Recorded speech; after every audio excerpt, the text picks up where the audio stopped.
All right, so you're moving to Seattle, Washington. Well, here at the end of 2020, that has been the goal to many people. So, what does that mean? That means the prices, the cost of living is starting to skyrocket. So, you need to know everything about Seattle before you make this move, especially those costs, the homes, the utilities. We're really going to tell you our entire recipe, our whole script of all of our bills, everything you need to know about the cost of living right here in Seattle. And if you want that information, we're getting after it right now.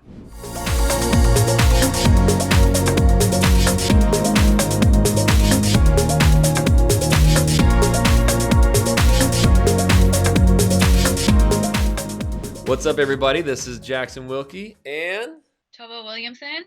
that's right. We're the Real Agent Now group right here in Seattle, Washington. If this is your first time to this channel, and you want to learn everything about what it's like to work, eat, sleep, live, play, and how much it costs to live here, make sure you tap that subscribe button and you click the little bell so you're notified every time we do a new video. We are literally getting phone calls, emails, texts every single day from people moving and relocating here, and we absolutely love it. So if you're moving anywhere in the Seattle area, make sure you give us a call, shoot us a text, send us an email. Days, nights, weekends, we got your back when moving to Seattle. All right, so yeah, we're going to be talking about all of the costs, but obviously it's the housing industry that has caused the biggest uptick in the cost of living. So we're going to be talking about that at the end, and you're going to be very surprised at what housing is actually starting to level out and what housing is skyrocketing. So make sure you stay tuned to the end for that.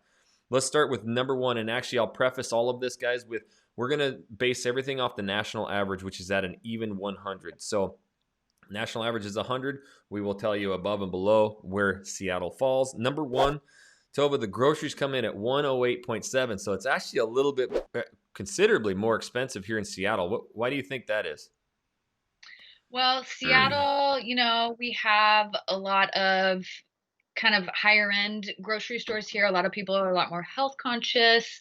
They want to get the organic Yep. food and things like that, so we definitely see, you pay a premium for that sort of thing, so we're seeing that. One thing to note, though, in the state of Washington, there is no sales tax on groceries, so that's raw groceries. Anything prepared food, that's going to be taxed. Sodas are taxed and alcohol is highly taxed, but everything else, your raw groceries, are no sales tax, so that's kind of a bonus.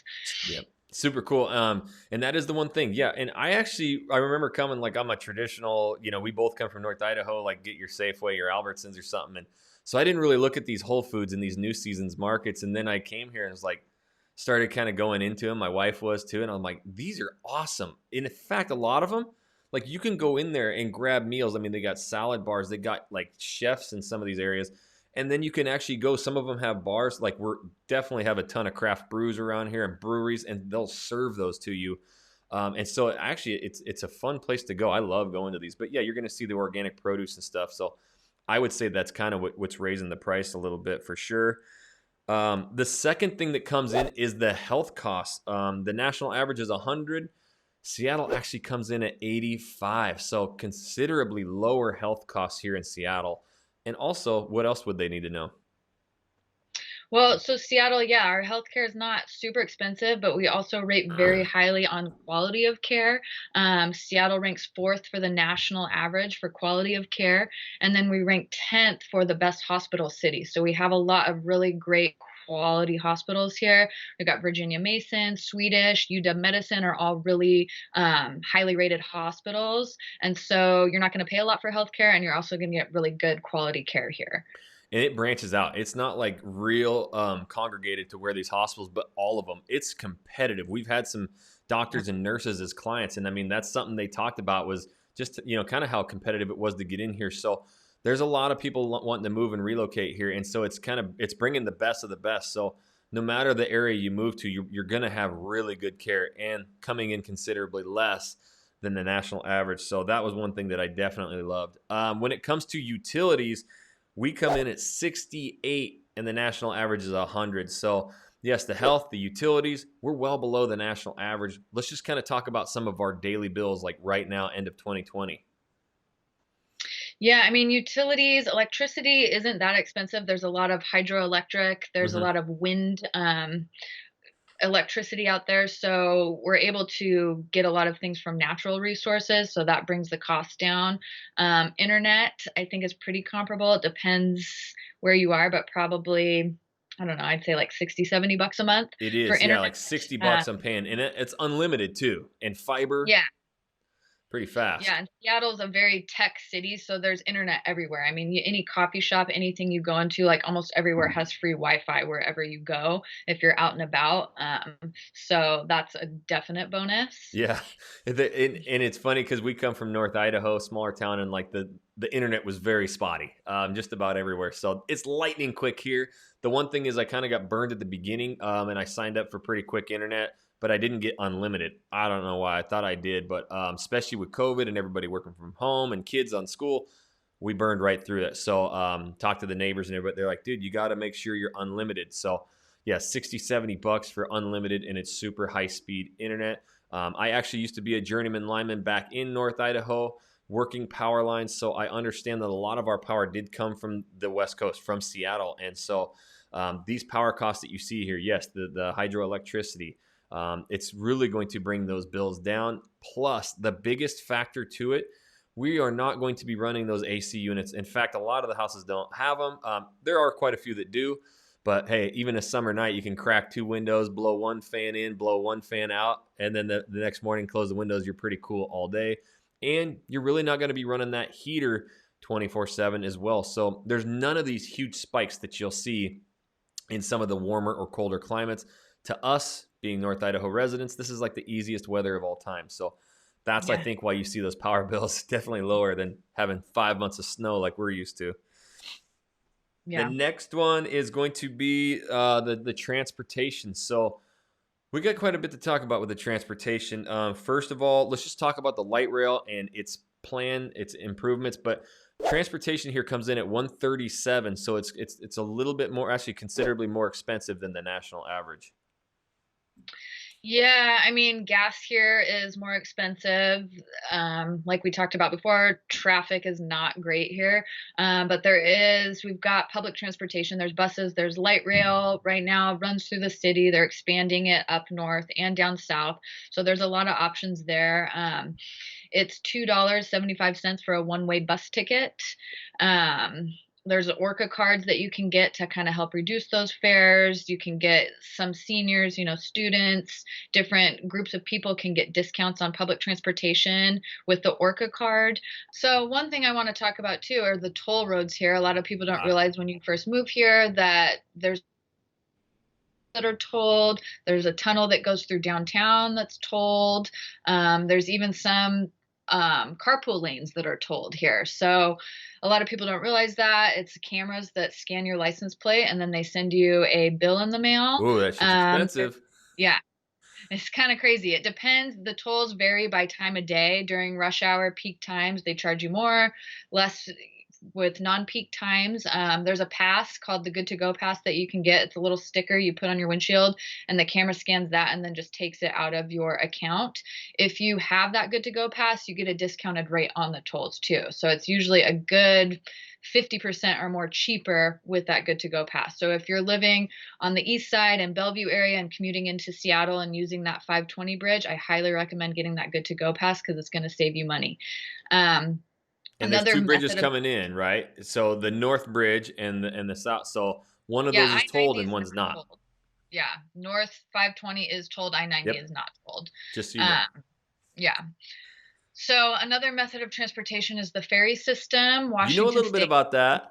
Yeah, I know. I live over on the other side of the water, moved over here, take the ferry to get into Seattle. Yep. Washington State has the most extensive ferry system in the country, so it's pretty broad. There's a lot of different places that people like to live over on the peninsula, and then they can commute in via the ferry. Prices really vary. It depends on the size of your vehicle.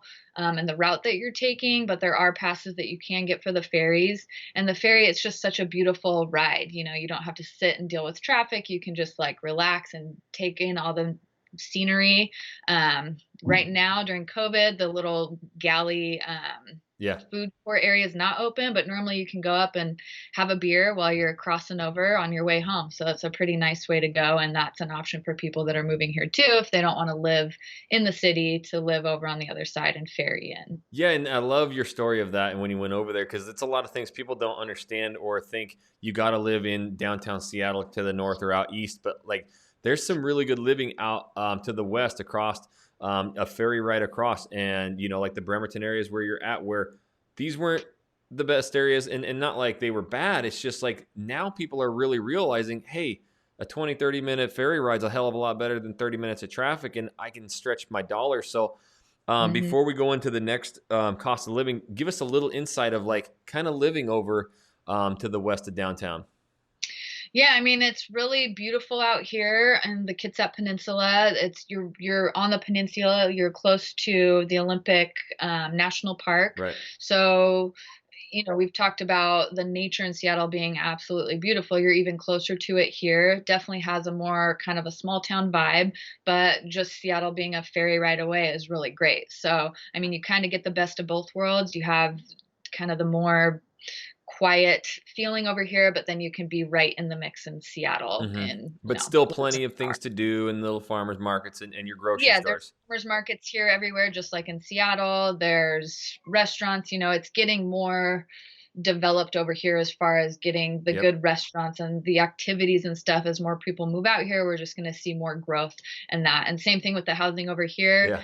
Yeah. Appreciation is crazy in Seattle. It's even crazy over here in Kitsap. It's going up really, really fast. Yes, Uh, I was going to get to that. So getting in early is good. That is something. Before we get into the next topic, if you didn't even know about that, or if you've been thinking about like that whole Kitsap area, hey, Tova's living it right now. We're working that area as well. So reach out, ask those questions about living over there on that west side. So the one last thing when thing, oh one hit thing I me. want to add too, as far as transportation, is the car tabs. Oh yes, yes. Seattle are expensive. So a few years ago, they passed a initiative to add your car tabs to make it more expensive to pay for the new transit options that are coming in with the light rail.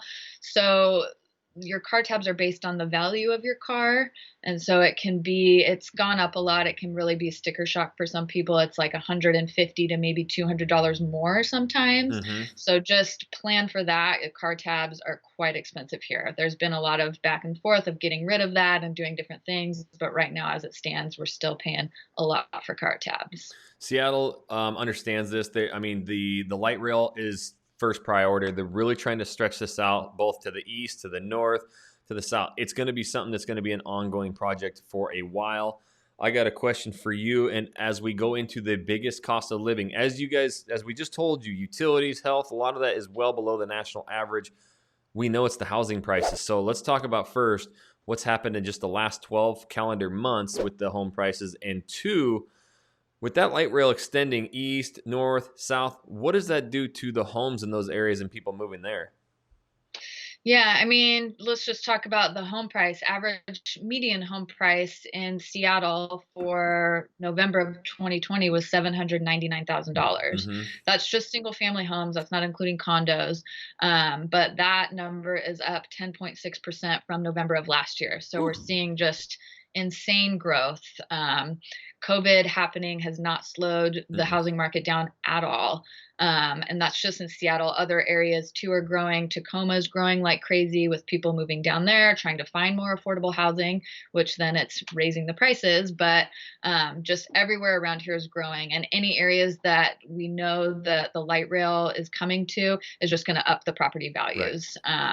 They're going to build more restaurants and more things in those areas too. So it's only going to improve your value if you can get in now. Yep, I agree. And we are seeing that. And it's getting crazy. So we want to kind of talk about with the housing prices really increasing. And yes, people are realizing they can kind of work and live wherever. And the Northwest, I mean, the whole Northwest is exploding, but especially Seattle. What are two or three things that people moving here really need to know and get ready for if they are moving here and wanting to look for a home? I mean, I'd say the first thing is getting Yep. pre-approved by a local lender is always preferred to a larger, company. You're going to get a lot better customer service with these local lenders, and a lot of sellers and listing agents are going to look at that lender too. And if it's a bigger bank, they might not push your offer as much as if there's a local lender. So getting pre-approved and just being ready to go, because this market moves really, really fast. If you find something, you got to get on it Yep. right away. We see multiple offers pretty consistently across the board. So you're going to be competing. So you just really want your offer to be as clean and strong as possible. And so getting a good local lender will help improve that. One thing to note too, we talked about appreciation. We're seeing appreciation in single family homes, and still competition is really stiff in those areas. We're seeing condos and townhouses sales kind of flattening out Hmm. now, with people being home more and working from home. They want more space, they want to spread out, they want a yard. So if you're into living in a condo or a smaller space and you don't mind that, you can find a better deal right now with condos and lessen that amount of competition that you're going to have too. Yep, we're definitely seeing that across the board, more competitive. But if a lot of people, it's funny. We've helped dozens of clients now, and they reach out, and some of them just don't want any of that yard work or any of that anymore. They just kind of want to live the Seattle lifestyle. So you're going to have a little bit more choices, but inevitably, with working with dozens of clients, we have narrowed this relocation process down to what works and what doesn't. And so, like she mentioned, sometimes as a listing agent, when you have a listing and they are going to give these offers to their clients, and one of them is from out of state. Well, a lot of the other people's are in state, and so they've gotten to see the house, and maybe they think that offer is a little stronger. So working with us local lenders who are actually going to be there on Saturdays, Sundays, and giving you the pre-approval letter, plus just having us all go to bat for you. Don't get scared that there's multiple offers and stuff. Like, that's what we've prepared you Hmm. for, relocation for, is to win that offer. So we're definitely doing that a lot. The housing prices have started to raise big time, but we've had clients who called us when we first started this channel, who unfortunately, due to work or whatever lifestyle, they had to leave. Well, with 10.6% on average of equity, they actually sold that house in a year and made money. So it's not all a bad thing. Historically low rates, all of that, the cost of living, but you want to be here for a reason. You're moving to Seattle. You've always wanted to. And that's what we do. We understand your lifestyle, exactly why you're moving here, the best areas for you, so that you don't have to be stuck in traffic all day. You can just be minutes away from everything that you love. The only way that we can help you do that, though, is you got to reach out. You got to give us a call, shoot us a text, send us an email. Days, nights, weekends, we got your back when moving to Seattle. And until our next video, guys, what is it? Oh, yeah. We'll check you later.